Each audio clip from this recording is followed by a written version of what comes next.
This is Hugh Meyer. Hope you're doing well. Remember, we are connecting entrepreneurs, thought leaders, and business experts to you, the small business owner and entrepreneur.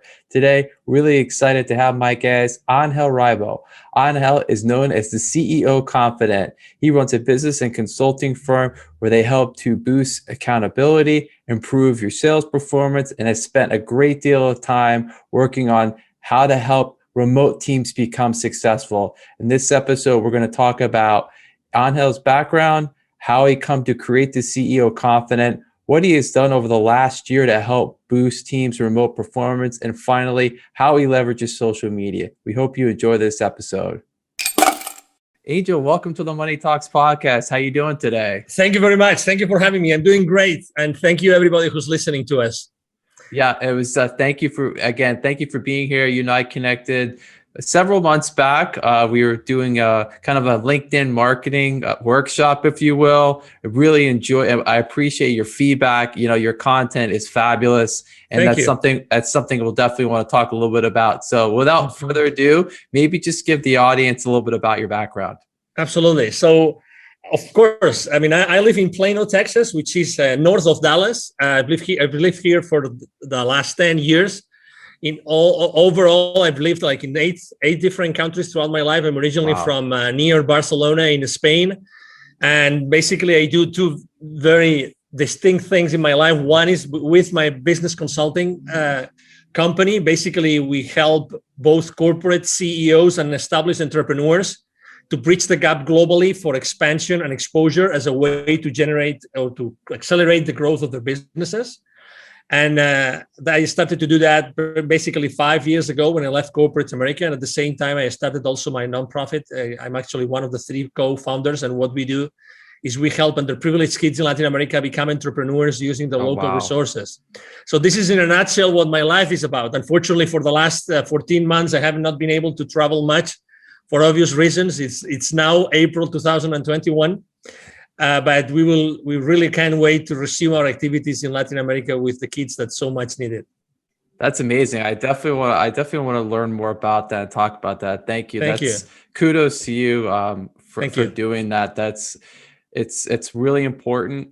And it's amazing because I've talked to other people that I've interviewed on my podcast who are in the fintech space, and there is a lot going on as far as entrepreneurship in Latin America. So yes, I love hearing about that. And it's really interesting. So maybe go back a little bit. Of course. What was kind of, I guess, the light bulb? You know, it's really interesting because a lot of the people I interview, they've all had some role in the corporate world, if you will. And what was the light bulb for you as far as wanting to kind of bridge out, go on your own and start this great, underwrite you have? Thank you. Well, I think it's a mixture of things, right? It's not only one thing. I think that probably the most important one is that I had continuously been putting my family as a second priority in my life. And that eventually hurts the family, and for me, my family is extremely important. So I think that was probably one of the main reasons. The second reason is also, when you realize that the company was working with was bought by someone else, and then things started to change. And when you realize that people join companies for money, but they stay because of the culture. And so when you realize that,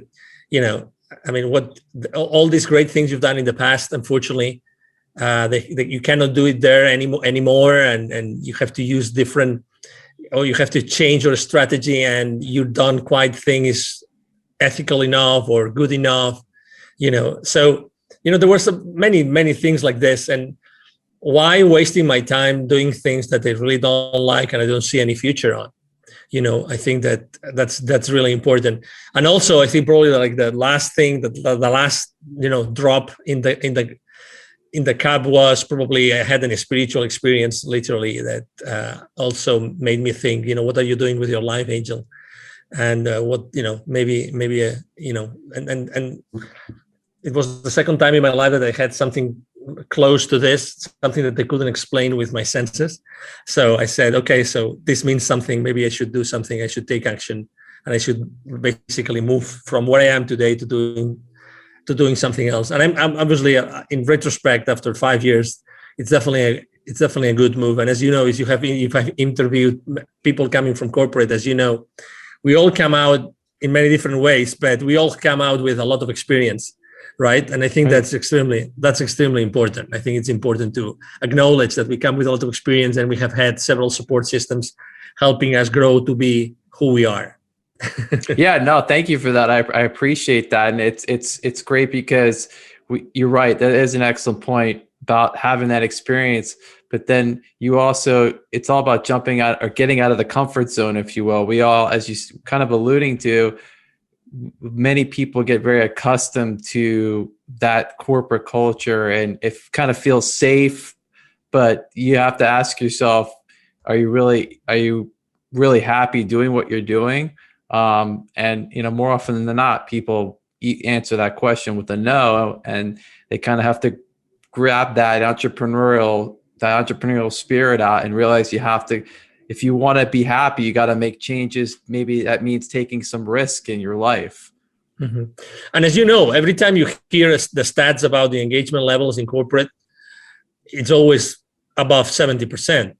So that means that at any given company, at any given point in time, you go there, you knock at the door, you see 10 people, 7 don't really like what they're doing, but they have to pay their bills, they have to pay their mortgages, they have to take their kids to college, blah, blah, blah, you name it. So, and I stayed there for 10 years, it was a long period of time, but there were people there that had been almost 30 years. Right. So, I mean, and it's not bad. I mean, I'm not saying it's bad, but right. At the end of the day, it's your decision. You decide what you want to do with your life. And also, I think that something else, now that we're thinking about things that had happened in the past in my life, I think that also I went to a Tony Robbins event, and I experienced, and there's so many things that happen in those events that are so powerful. And one of the most important messages that really changed and shook me really to the bone was the idea that, we are really here to make an impact, like it or not, and that's why you have a podcast. I mean, you have a podcast because you really want to change people's lives, and you want to inspire people every single day, right? And you're excited about the downloads, not because of the downloads themselves, but just because you have been able to inspire more people and more people and more people, right? 100%. And so that's why there's this direct relationship between, how many people you serve and you help in your life, and eventually the rewards that you get in your life. And I wanted to literally start doing my own thing and start impacting thousands of lives as opposed to what I was doing before. Yeah, that's amazing. I agree with you 100%. Yeah, it is. You're right. You have to, you really have to want to make changes to people's lives and be impactful. And thank you. I appreciate what you just said. Yeah, that's why I'm here doing this. I love doing it. I get to meet, I've been doing it now for almost a year, which is hard to believe. And I get to meet great people like yourself who are, thank you. I get to learn about what you're doing. We get to talk about your life and how you meet, how you help other people, and the message gets out, and it's tremendous. It's exciting every time I do this. And I'm always appreciative of the time of my guests. So maybe as we kind of move forward, I guess talk a little bit about your process as far as, when you're maybe meeting with a new client, and maybe take us through how that works. Yeah, of course. So the reason why, I do what I do as far as, professionally speaking with my consulting business is because I had helped more than 1,500 companies in 36 different countries. So that's what allows me to say, okay, so I'm going to put in place a system that will allow systematically both entrepreneurs and companies to, keep on growing their businesses, accelerating the growth of the businesses by expanding the business over there. So basically, the first conversation with any company or any entrepreneur goes the same way. So, okay, so why would you like to go abroad? Why would you like to go global? Why would you like to take your product or your service to a specific place, a specific geography in which you are not present right now? And the reasons are different, right? Some people I just want to make more money out of what I already have. Other people say, I would really like to have my business and travel with my business. And I would like to use the excuse of my business to travel to other places, which is a very genuine, authentic way to think about it. And as you know, there's many professions that are actually already doing that, like real estate people, professionals. They do that all the time. They go and go all over the place, all over the world to buy properties, and they have fun doing it, and they're still doing business at the same time, right? And then after the reasons, we talk about the reasons, and the reasons are there. Then we talk, okay, so what changes are you open to make to your current state of being and company and culture and everything? Because it's very easy to say, I want to do this, but what do you really want to change? That's why very often people ask me, how do you find your clients, or what's the perfect profile of your clients? Is there a particular industry that you like to work more with? And I said, no, there's not a particular industry. There's always a way in which I always ask these three questions. Do you really want to change as a leader? Do you really want to leave a legacy? And do you really want to change the world? I always ask the same three questions, because I just want to work with people that I really like to work with. You know, I choose my clients, and I really want to work with people that really want to make a difference in this world. The same way I'm doing it every single day. I want them to do the same thing, and I would like to work with them and support them in doing that.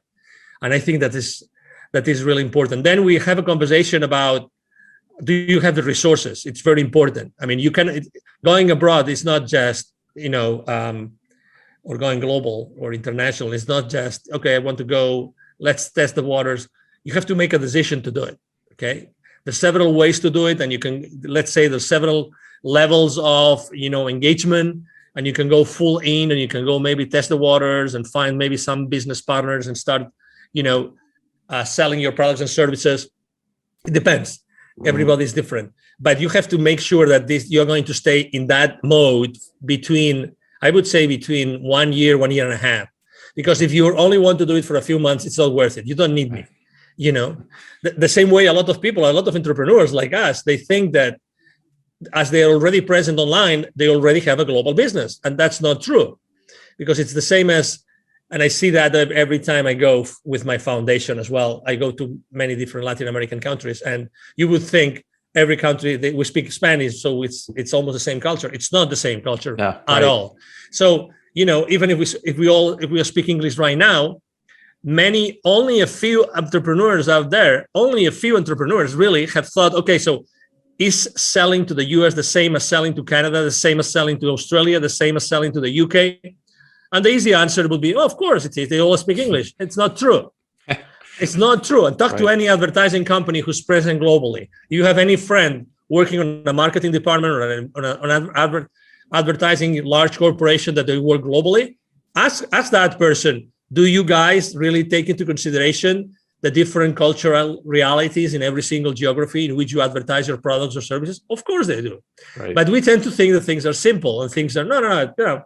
It's the same thing. It's not the same thing. So if they have the resources, they really want to do it, they're really open to change the status quo, then probably typically it's a go. Typically it's a go. And then, we decide, we discuss the details. What's the best time frame? How are we going to adapt your products and services to the new market? How are we going to find the right partners for you? Do you want to set up a specific distribution channel? Do you want to go there, or do you want to tap onto the door of, or knock on the door of the top 5 clients of a particular industry, which are good for you, good fit for your products and services? It's more like a qualification set of questions that allow my team and I to see exactly what we can do for that particular company. That was tremendous. Thank you for that. I really enjoyed all of it, but especially the first part, because you're very specific as to, you were talking about the 3 questions that you ask, very specific. And it's important it's 2 many reasons, but one, as the entrepreneur, as the business owner, it's important that you're, distinguishing yourself, and that really is really speaking to your value proposition as far as, this is what we're trying to find out. If you can answer these questions, I can help you. If you can't, we probably can't work together. And that's important, that you've created this niche, and, you're able to have these questions and get them answered. So I think that's really important. And then what you were just talking about, as far as, understanding, you have a great understanding of the cultural differences, because in this day and age, like you said, everyone wants to go global, right? And if to your credit and to your point, it isn't that simple, just because, these languages are spoken in so many countries. If there's one thing I learned from business school, it's the culture. So I distinctly remember these conversations having with one of the professors about how different it is to do business in these other countries, whether it's in the Far East or in Latin America. It's not the same. You have to understand the cultures. And that's really important that you help people realize this right at the start. Exactly. And that's why, after so many years, 20 plus years working in 33 countries, with all the network of potential partners of my future clients that I have developed, how important it is for you that you are going to, let's say, disembark on a particular country and you already have a trustworthy partner, right, that you can start working together. That's gonna make a big difference. Going with, holding hands with someone local that knows everything, that's gonna help you and is gonna teach you everything, obviously in return of a margin or any other, arrangement, commercial arrangement, but still. And this is one of the most important assets that we have. We know local people in all those countries that can help, really shorten that ramp up period that they will need for their experience of going global or starting, to commercialize their products and services in that market. Yeah, 100%. Have you found, obviously we all like to forget all the events that occurred last year. They were, clearly awful, very difficult, no matter where you were in the world. As far as in communicating with, your clients and prospective clients, do you see, or have you found that more and more of these prospective or your clients have this, really this sense of urgency now that, going global is so important, and that if we've learned anything, you and I are here on a Zoom call, we have this ability to communicate and get things done. Have you found that sense of urgency has increased now because people realize maybe I don't have to get on a plane, 200 days out of the year? Exactly. And I was one of them. I remember 1 year, I did 230 flights in a year. Wow. In 12 months. I don't know how many hotel nights I have no idea, but obviously those were a lot of legs, a lot of flights, a lot of planes, a lot of destinations. So to your point, absolutely, because the people are realizing that, the market conditions have changed. And the same way I have to tell you that not everybody, that's funny, because you would think contrary to what your common sense would tell you, there's also a lot of people that are not ready to sell online. So again, having those, I couldn't agree more with you. Right now, companies are really wanting and needing to go global, and accelerate the growth of their businesses more than before. They want to make the most of their services and products, and they don't know exactly how to do it. And that's why having local partners that have already proven, that they have already been successful in whatever they have done before, I think it's extremely important. So things are changing. The other day, I was having a conversation with a medical devices company. I was having a conversation with he was the SVP, I think, the SVP of that company, $700 million revenue. Okay, so decent company. And he was complaining about the fact that he had lost, in the last 12 months, he had lost probably 3 or 4 of his top salespeople because they were not comfortable selling online. Interesting, exactly. Very interesting. So if they couldn't shake the hands of the people, they couldn't see them face to face and sit on the same table and then go have, grab lunch or whatever. Right. They couldn't keep on closing those multi-million-dollar deals. Isn't it amazing? So obviously the company, what the company is doing is providing them with, online training once a week on how to sell, how to be fully present, how to do the most of this kind of interactions that you and I are having, right? How do you have to conduct yourself? Where do you have to look? What kind of conversations? What do you have to show? What you're going to show? Right. How does it have to be designed? Everything has changed. And I have to tell you also, I'm really blessed that I'm in Texas. As you know, Texas is one of the most open states in the union. I mean, we've been fully open since March. Right. All the stats are going down and down and down, every single day. But I have to tell you also that for the last 12 to 14 months, I never stopped having face-to-face meetings, ever. I had lots of coffees in coffee shops, and instead of restaurants, coffees in coffee shops, maybe short coffees, right, maybe outside in the patio, whatever, with a lot of, C-level executives here, no matter what. So that's what life is about. I mean, to be honest, you're a human being, and we have to really, everybody feels differently about what's going on in the world, but life continues. Right. And executives still have to hit certain, revenue levels and hit certain profit levels and cash flow levels, hopefully, so they can keep on growing their businesses and providing, obviously, all the employment positions and that they're offering so far. Absolutely. I mean, I think the word that comes to mind as you're just speaking, and thank you for that, is adaptable, right? I mean, people, it doesn't matter what you do for a living or what maybe you've changed and you're doing now. We've all had to have some measure of adaptability over the last year.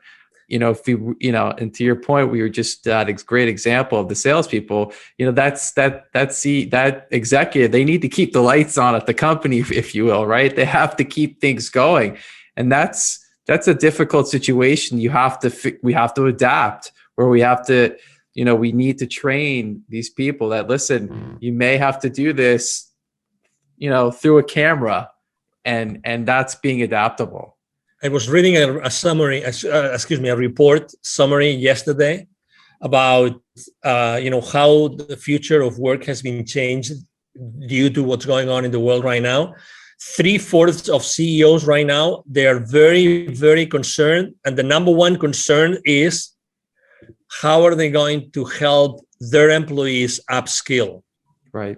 And they're not that concerned about, like hard skills. No. I'm talking about soft skills. So they don't know how they're going to do it to successfully transition their labor forces, their workforces, into a place where they can embrace new skills that are needed for the work that needs to be done today in the world, right? So, I mean, at the end of the day, we're all human beings. At the end of the day, C-level executives are the same as you and me. They have their own concerns, they're different concerns, because their outreach and their levels of responsibility, depending on the size of the company, is huge.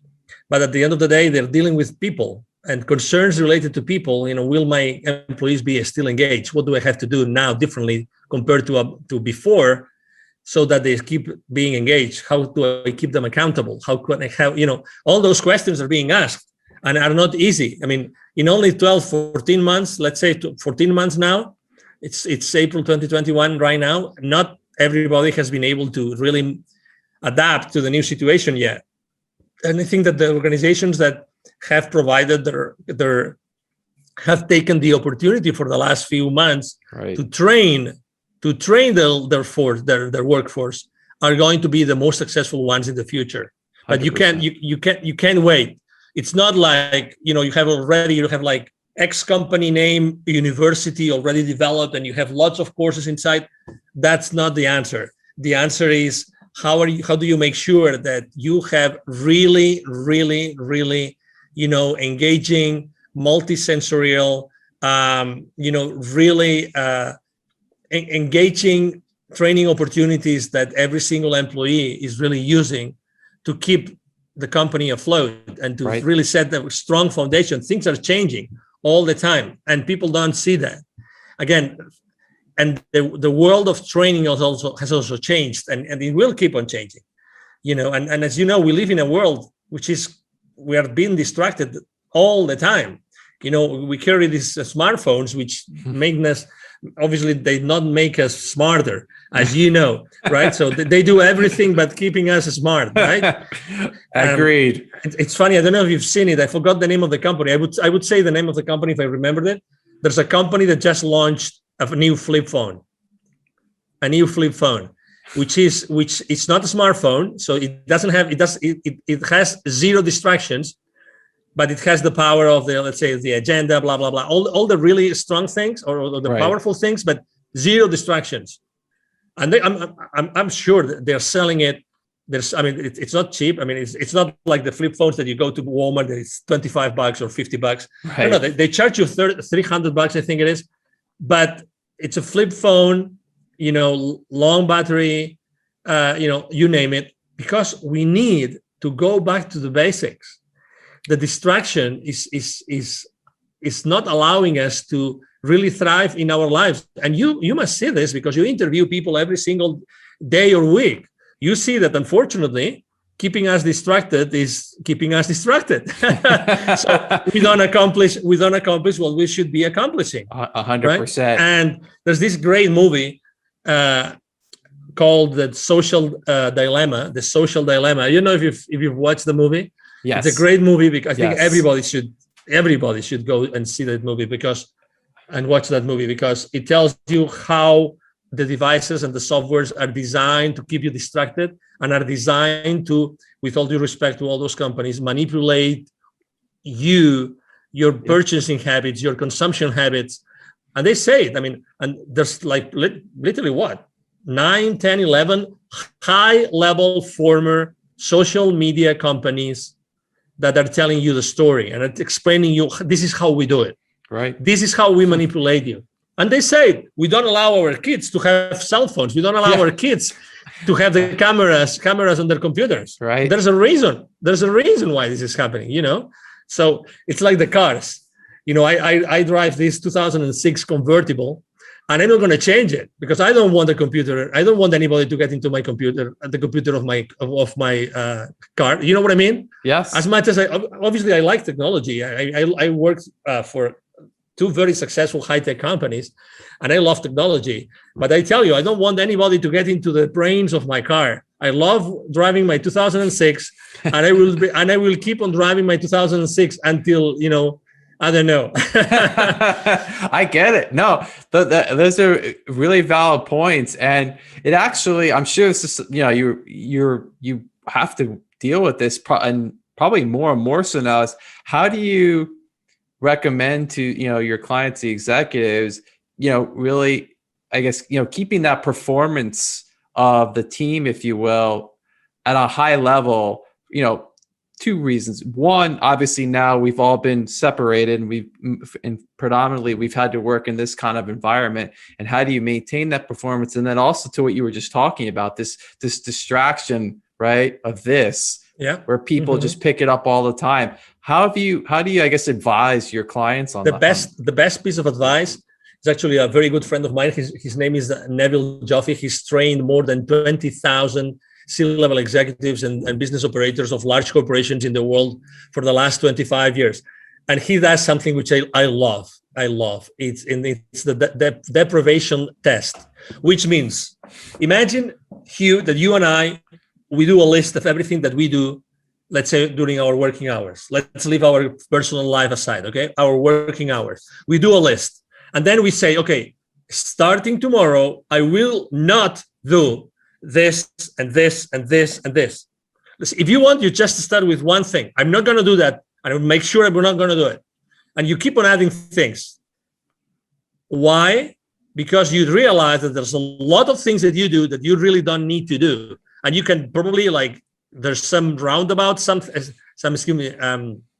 that you can do instead of what you were doing. That's not going to be, sucking your energy and your time. Right. And you can still, turn around. I wanted to say that's the word I wanted to use. So you can use a turnaround and not being obliged to do that. So make a list of the things that you do. Start, the saying, I will not do this anymore. I will not do this anymore.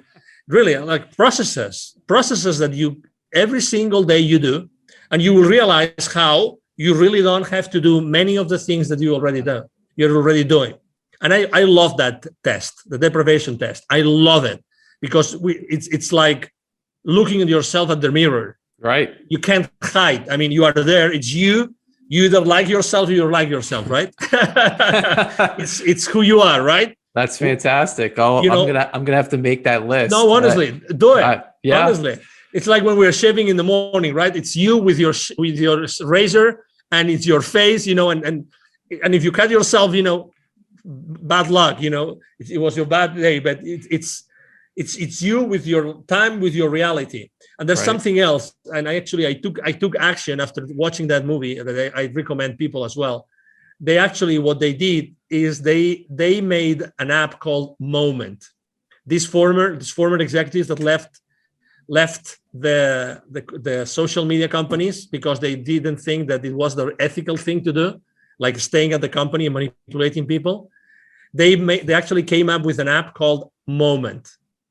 I use it. It's going to change your life if you use it. Okay. Moment. It helps you. It's like the AA people, there's a process to get out of alcohol addiction. Is the same thing. They take you step by step, how to start putting the cell phone aside, the smartphone aside, and not take the power out of your life and out of yourself every single moment. Fascinating. That is. I'm gonna check that out. Check it. This is a podcast chock full of advice, not just professional, but personal. Absolutely. Thanks. Absolutely. Thank you. Thank you for appreciate it. So I always spend so much time asking my wonderful guests many questions, and I appreciate them being here. And I always give the opportunity of the guests to ask me a question. So I'm giving you the mic, and feel free to ask away. Okay, from 1 to 10, how difficult do you want me to ask you the question? Oh, wow. The question to be from 1 to 10. Let's do it. Let's do an 8. An 8. Okay. What keeps you up at night right now, Hugh? What keeps me up at night right now? I think honestly, it's the education of my kids, and how I think, if anything, it's very worrisome. Obviously what happened over the last year, we can't change it. It's already happened, but you really start learning more and more about how your kids are being taught in schools. And to me, that's very worrisome, because they're going into a world that, you don't, having a degree from a Harvard or a top-notch school, more and more people are not really looking at that anymore. They're looking for more entrepreneurial, thinking people that can work with teams and on projects. And I feel like our education system in this country it's not built that way. It's built completely, it's an antiquated education model.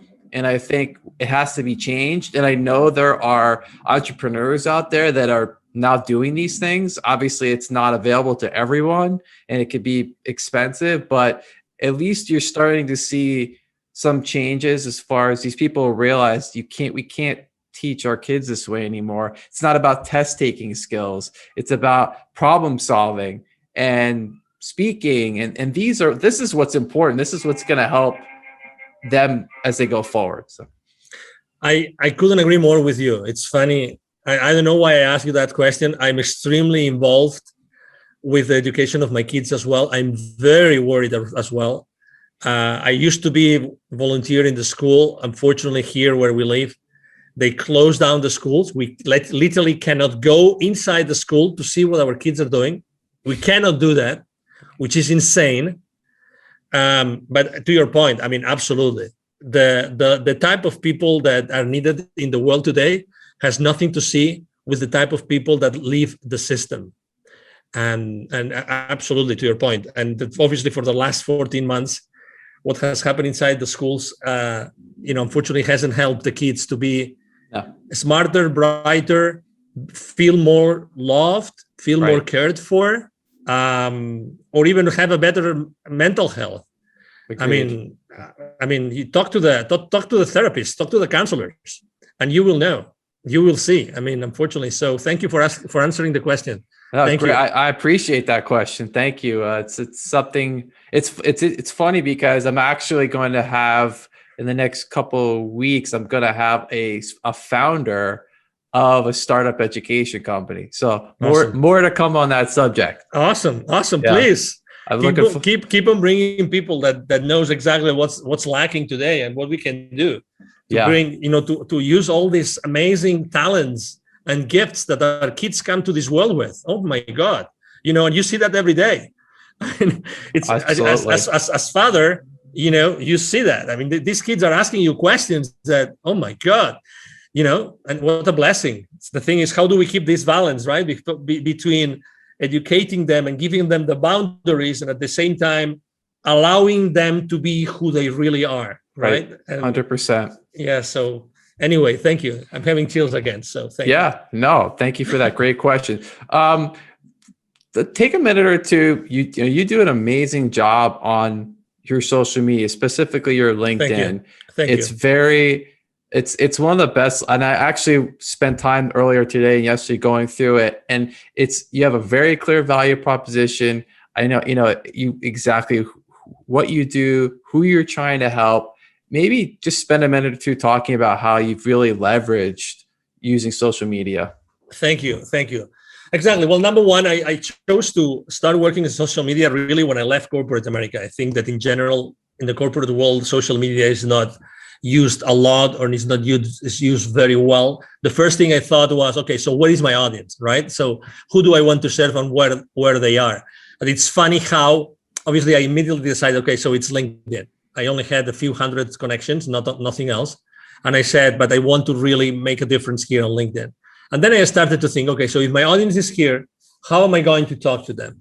And one of the things I always repeat myself and that I learned, and I have had also very good teachers throughout this time, is that number one, have you noticed that when you go to Google and look for a particular person, you throw a name in the box? One of the first line items is actually LinkedIn. Right. So you are in Google, Googling someone's name, and LinkedIn lines show up as the first one. So what I'm trying to tell you is LinkedIn is not a place where you look for a job only. LinkedIn is a search tool. LinkedIn is a search tool. Okay. So just that I think that's going to help you think differently about LinkedIn. Number one. Number two, I said, okay, so what am I going to share? I mean, I was able to have little by little, I built a team, and I have a team working with me. As you have seen, I have, video editors, I have graphic designers. I'm every single day online, every single day.